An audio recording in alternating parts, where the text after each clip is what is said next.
Okay, so this is a way to add two numbers together. The sum of them will be up to 31, right? And you add two numbers together, and the LEDs here will represent the sum of the two numbers in terms of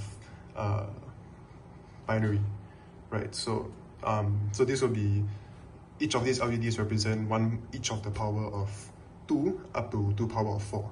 So this 1, 2, 4, 8, 16.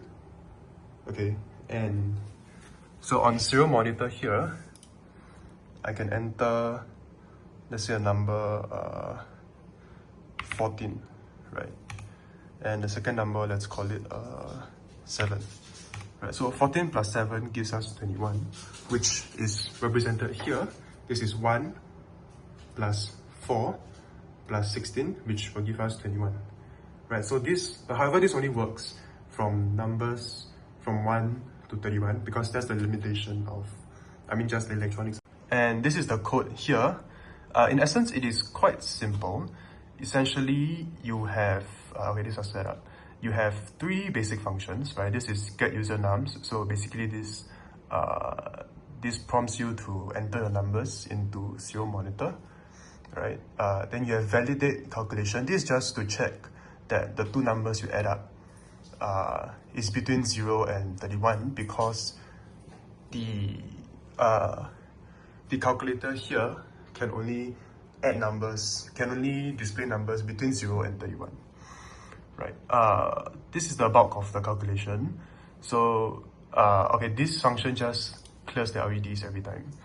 But basically what this does is that it takes it sort of checks the current sum value against the highest available power of 2, right? So for example, if you start with 21, we start with 21 here, right? The first iteration of this function basically checks 21 minus 16, and your remainder is 5, right?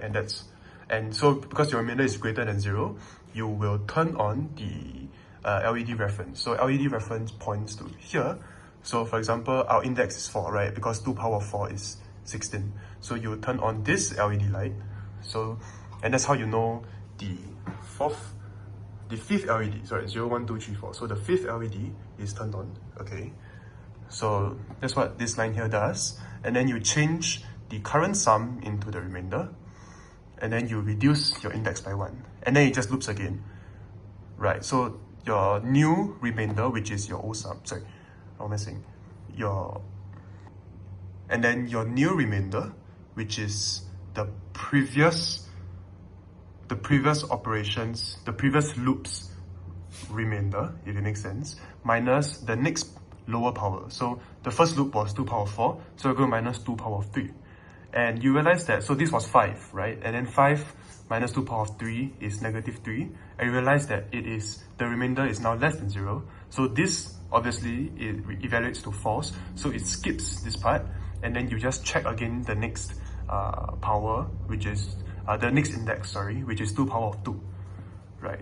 And you realize that here 5 minus 2 power of 2 equals to 1, which evaluates to true. And so yeah, so the loop just runs.